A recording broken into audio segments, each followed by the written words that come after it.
Andito po ako sa ngayon, March 31, 2026. Nakuha ko po yung bail ko sa ito po yung anti-passport law. So, ano po ito? Permanent dismissal. At ito na po yung bail ko. Makikita nyo. Ayan. So, Francis Leo Marcos po yan. Okay? Hindi ko kung ano man. Maliwanag ko. Francis Leo Antonio Marcos. Thank you. So, today is March 31, 2026. So, ito. Pakita mo yung ano. Ayan ang court. Oh, ito rin si Casper. Oh, ayan na. Pakita nyo naman, ha?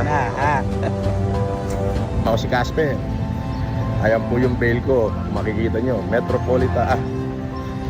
Metropolitan Trial Court of Quezon City. Kaya okay. So wala na po tayong kaso ng anti-passport law. Yan ho ay maliwanag na tapos na.